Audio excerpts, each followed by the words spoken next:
பெரும் ஜோதி தனிப்பெரும் கருணை.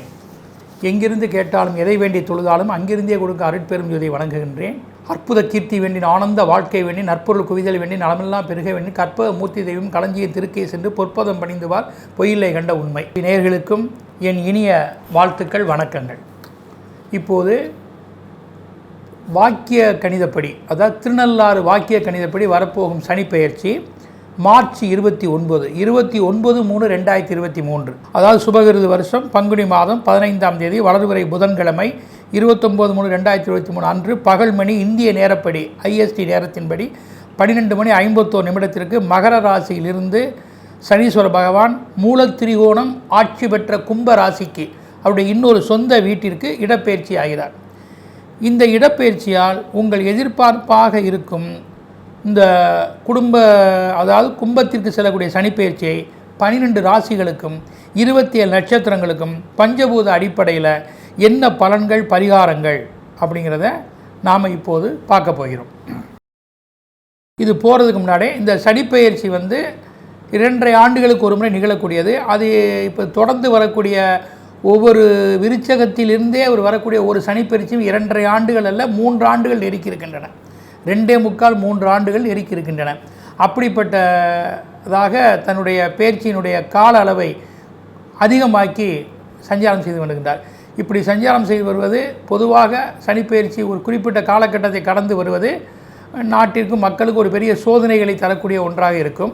இருந்தாலும் அவருடைய சொந்த வீட்டில் ஆட்சியாக இருந்து இந்த பெயர்ச்சி நடத்துவதால் வரக்கூடிய பாதிப்புகளுக்கும் ஒரு பரிகாரங்களை தேடித் தருவார். மக்களுடைய தேவைகளை அறிந்து அரசு நிர்வாகத்தை ஆள்பவர்கள் சரியாக எதையும் செய்து ஒரு நல்வழி பாதையை வழிப்படுத்தி பெறக்கூடிய சந்தர்ப்பங்கள் நிறைய இருக்கின்றன. ஆன்மீகத்திற்கு அதிக ஈடுபாடுகளும் உள்ளது. இப்போது கும்பத்துக்கு வரக்கூடிய சனிப்பெயர்ச்சி 29/3/2023 பகல் 12:51 வாக்கிய கணிதம் என்ற பஞ்சாங்கத்தின்படி பயிற்சி ஆகிறார். இதுதான் திருநள்ளாறு சனிப்பெயர்ச்சி. இந்த நாளில் தான் திருநள்ளாறில் மிகப்பெரிய வைபவங்கள் அங்கே நடைபெற இருக்கின்றன. சனீஸ்வரர் இடம்பெற்ற சில ஸ்தலங்களிலும் கூட இந்த வழிபாடுகள் நடக்க இருக்கின்றன.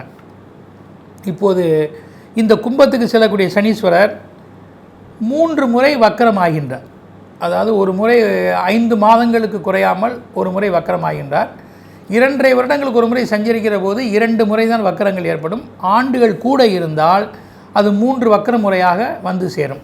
இப்போது இவர் 2023 மார்ச்சிலிருந்து 2026 மார்ச் வரையிலுமே இருக்கார். 3 ஆண்டுகளுக்கு இந்த கும்பத்தினுடைய சனிப்பெயர்ச்சி இருக்கின்றன. ஆக திருக்கணித்துக்கு வாக்கியத்துக்கும் நிறைய வித்தியாசங்கள் இருக்கின்றன. இப்போ அதன்படி பார்க்கின்ற பொழுது 17/1 நேயர்களுக்கு பேசியிருக்கிறேன். இப்போது பேசுவது வாக்கிய சனிப்பெயர்ச்சி பலன் தான். இப்போ நான் ஏற்கனவே திருக்கணித்துக்கு பேசி சனிப்பெயர்ச்சி பலன்களும் வாக்கியத்திற்கு இப்போ பேச போகிற சனிப்பெயர்ச்சி பலன்களும் பலன்கள் கூடிய மட்டும் ஒன்று தான். கால அளவுகள் வித்தியாசப்படும். இப்போது நம்ம இதில் ஒரு பெரிய கணக்கீடுகள் என்ன அப்படின்னா, டிஃபரன்ஸ் இருக்குது. வக்கர நிலைகளில் அவருடைய நட்சத்திர சஞ்சாரங்களில் வித்தியாசம் இருக்குது. அதனால் அவர் எந்த காலகட்டங்களில் ஒரு ராசிக்கு சரியான பலன்களை சாதகம் பாதகத்தை தருவார் அப்படிங்கிறதுல சில வித்தியாச முறைகள் மட்டும் இருக்கும்.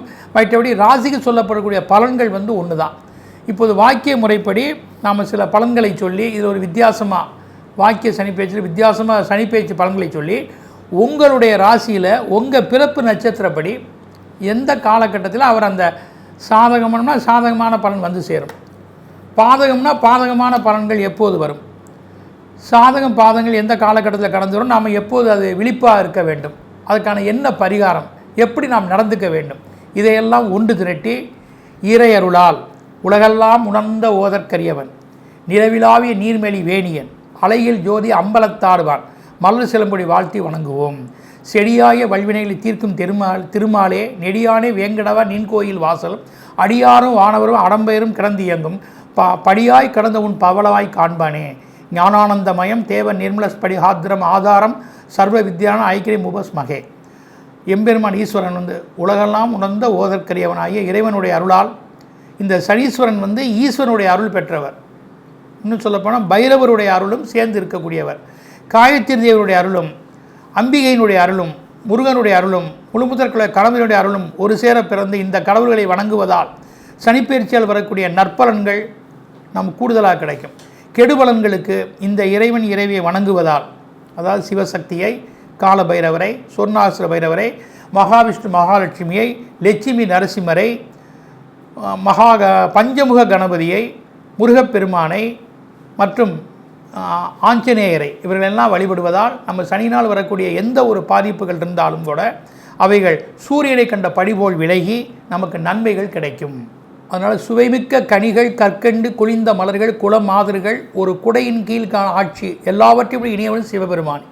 அப்படிப்பட்ட சிவபெருமானை திருமூலர் சொல்கிறார், சிவசிவ என்கிற தீவினையாளர், சிவசிவ என்றிட தீவினை மாலும், சிவசிவ என்றிட தேவருமாவர், சிவசிவ என்றிட சிவகதிதானே. தரம் தரும், கல்வி தரும், ஒரு நாளும் தளர்வரியா மனம் தரும், தெய்வ வடிவம் தரும், நெஞ்சில் வஞ்சமில்லா இனந்தரும், நல்லென எல்லாம் தரும் அன்பர் அன்பவருக்கு கணம் தரும் அபிராமி கடைக்கண்களே. இப்படி நம்ம இறையருளை மேற்கொண்டு சனிப்பெயர்ச்சியினுடைய பலன்களை நாம் பார்க்க வேண்டும். இறையருளே மிக முக்கியம். இறைவனுடைய அருளையும் குலதெய்வத்தையும் முன்னோர்களையும் யார் ஒருவர் வணங்குகிறார்களோ, தான் யோக்கியாம்சமாக இருந்து தான தர்மங்களை செய்து இறைநெறியோடு வாழ்பவனுக்கு கண்டிப்பாக அந்த சனீஸ்வரன் நியாயமானவன். அதனால தான் தராசு என்று சொல்லக்கூடியது. தராசு என்பது நியாயத்தை சொல்லக்கூடியது. அது நீதிமான் கையிலும் வியாபாரிகள் கையிலும் இருக்கு. அந்த தராசில் தான் அவர் உச்சமாகிறார். சனிக்கு 2 சொந்த வீடுகள் இருந்தாலும் மகரத்தை விட கும்பம் மிகவும் அவருக்கு ஒரு சிறப்புடைய வீடு. மூலத்திரிகோணம் என்ற ஒரு முக்கியமான பலம், உச்சத்துக்கு நிகராக அடுத்த பலம் அங்கே அமைந்திருக்கிறது.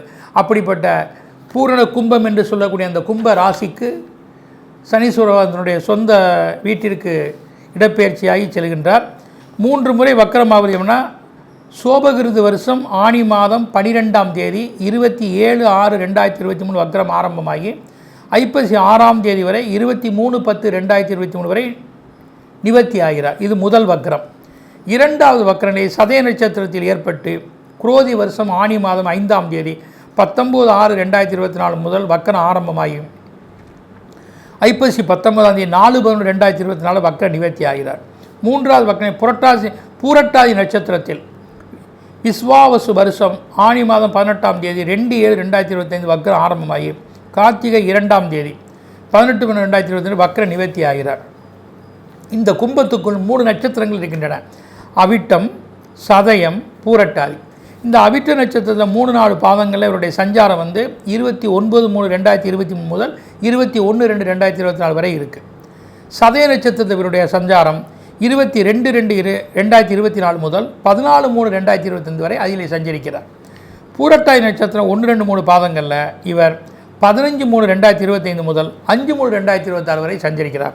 ஆக 29/3/2023 முதல் 5/3/2026 வரை கிட்டத்தட்ட 3 ஆண்டுகள் இந்த சனி பகவான் 3 முறை வக்ர நிலையாகி இந்த கும்பராசியில் சஞ்சரிக்கிறார்.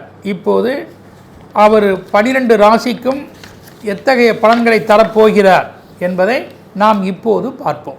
குரு பிரம்மா, குரு விஷ்ணு, குருதேவ, குரு மகேஸ்வர, குரு சாட்சாத் பரபிரம்மம் தஸ்ம குருவே நமக.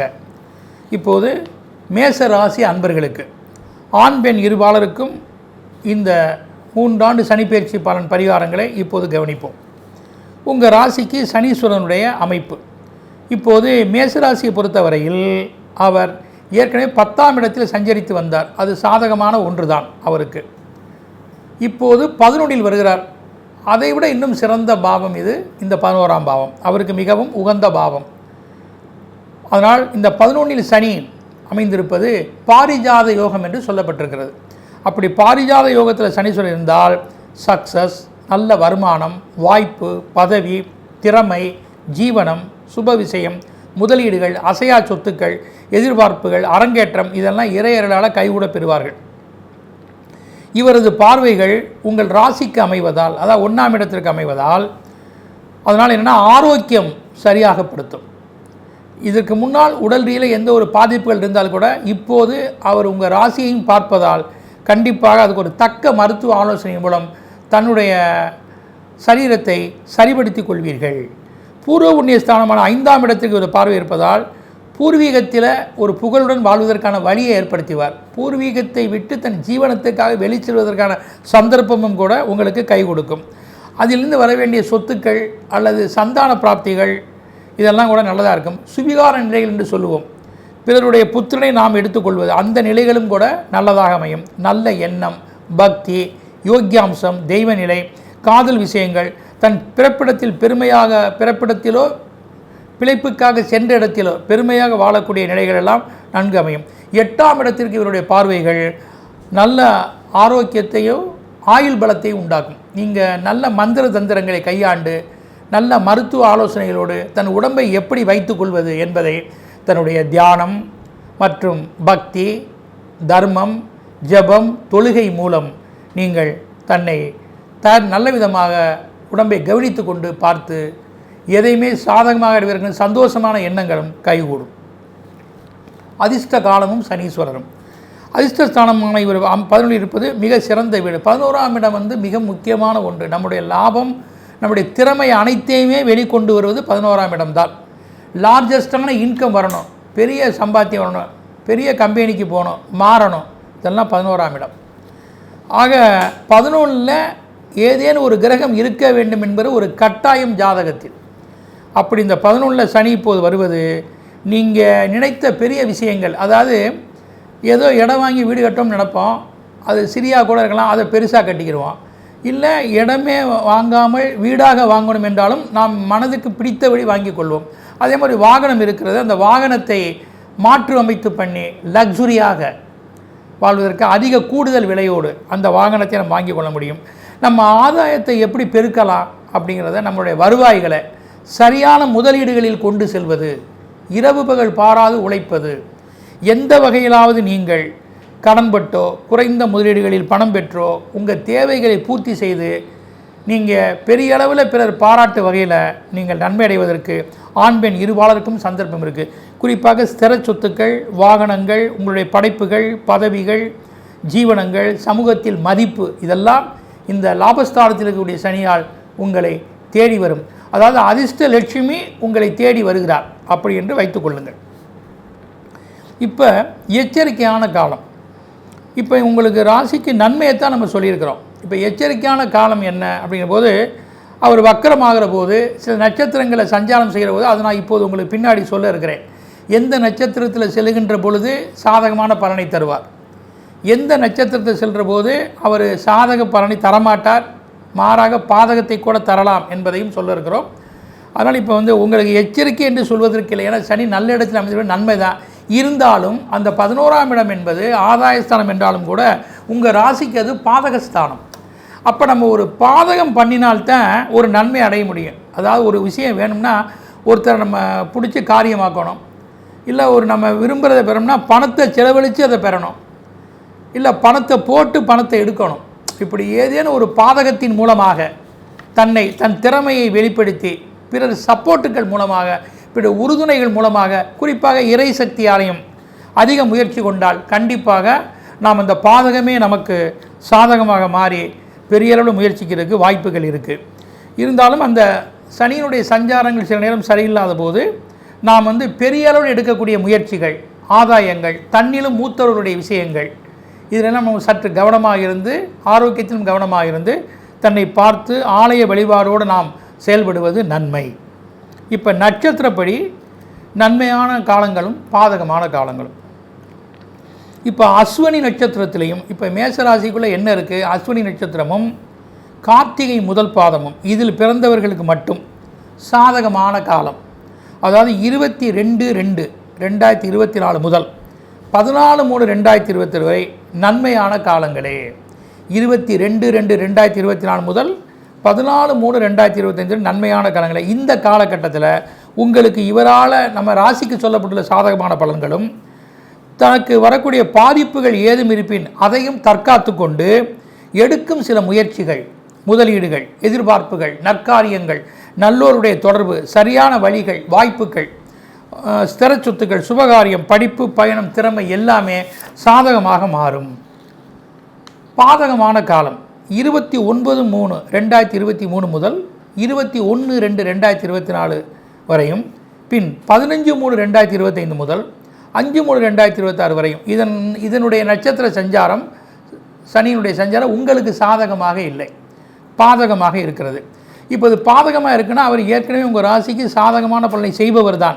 அந்த சாதகமான பலனை இந்த காலகட்டத்தில் அதிகமாக செய்ய மாட்டார். நீங்கள் அதிக முயற்சிகள் எடுக்க வேண்டியிருக்கும், பிறருடைய உறுதுணைகள் தேவைப்படும், அதோடு உங்கள் ஜாதகப்படி அதிர்ஷ்டமான தசாபுத்திகள் இந்த காலகட்டத்தில் இருந்தால் இந்த கெடுபலன்களும் வராமல் மாறாக நற்பலன்களை நீங்கள் அடைந்திட முடியும்.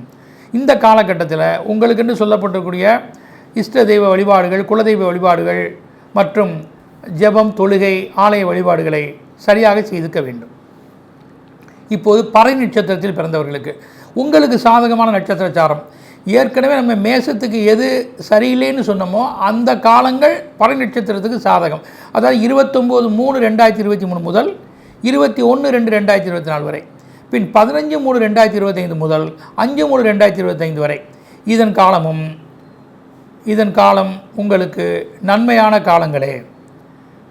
இதன் காலங்கள் உங்களுக்கு அந்த சனி சொல்லப்பட்டுள்ள சாதகமான பலன்கள் உங்களை வந்தடையும். பாதிப்புகள் ஏதும் வராமல் தன்னை தற்காத்து கொள்ள முடியும். அது மட்டுமல்ல, நீங்கள் எடுக்கக்கூடிய எந்த ஒரு முயற்சிகளோ, முதலீடுகளோ, எதிர்பார்ப்புகளோ, நற்காரியங்களோ, நல்லோர் தொடர்போ, சரியான வழிகள், வாய்ப்புகள், ஸ்திர சொத்துக்கள், சுபகாரியங்கள், படிப்பு, பயணம், திறமை எல்லாமே சாதகமாக மாறும். இப்போ இந்த பரணிக்கு பாதகமான காலம் 22/2/2024 முதல் 14/3/2025 வரை இது பாதகமான காலமே. இதன் காலம் உங்கள் ஜாதகப்படி அதிர்ஷ்டமான தசாபுத்தி இருப்பின் உங்களின் சில முயற்சிகள், எதிர்பார்ப்புகள், சில காரியங்கள் சற்று தாமதமானாலும் கூட இறையருளால் சாதகமாகும். அப்படி இல்லையேல் உங்களுக்கென்று சொல்லப்பட்டுள்ள பரிகாரங்களையும், குல இஷ்ட தெய்வங்களையும், ஒளிக்கிரங்களை, சூரிய சந்திரர்களையும், ஆலய வழிபாடுகளையும், ஜெபம், தொழுகைகளையும் மேற்கொள்ள வேண்டும். இப்போது உங்களுக்கு உண்டான சரியான வழிபாடுகள் என்ன? வழிபாடு சித்தர்களில் போகர் இவரை வழிபடுவதும், தர்மபுரிக்கு அருகிலே இருக்கக்கூடிய தகடூர் இங்கே இருக்கக்கூடிய காலபைரவரை சென்று தரிசித்து வருவது நன்மையே. இப்போ அஸ்வினி நட்சத்திரத்தில், குறிப்பாக அஸ்வினியில் பிறந்தவர்களுக்கு பிள்ளையார்பட்டி கற்பக கணபதியும், கூத்தனூர் சரஸ்வதியையும், பறை நட்சத்திரத்தில் பிறந்தவர்களுக்கு காமாட்சி அம்மனையும், காஞ்சியிலே உள்ள உலகளந்த பெருமாளையும், கார்த்திகை 1ஆம் பாதத்தில் பிறந்தவர்களுக்கு திருவிடைக்களி முருகனையும் வழிபாடுகள் செய்தால் உங்களுக்கு சிறப்புகள். ஸ்ரீ குபேரன் டிவியை பார்த்தமைக்கு நன்றிகள். மேலும் இது போன்ற தகவல்களை தெரிந்து கொள்ள ஸ்ரீ குபேரன் டிவியை சப்ஸ்கிரைப் செய்யுங்கள். மறக்காமல் பெல் ஐக்கானை கிளிக் செய்யுங்கள்.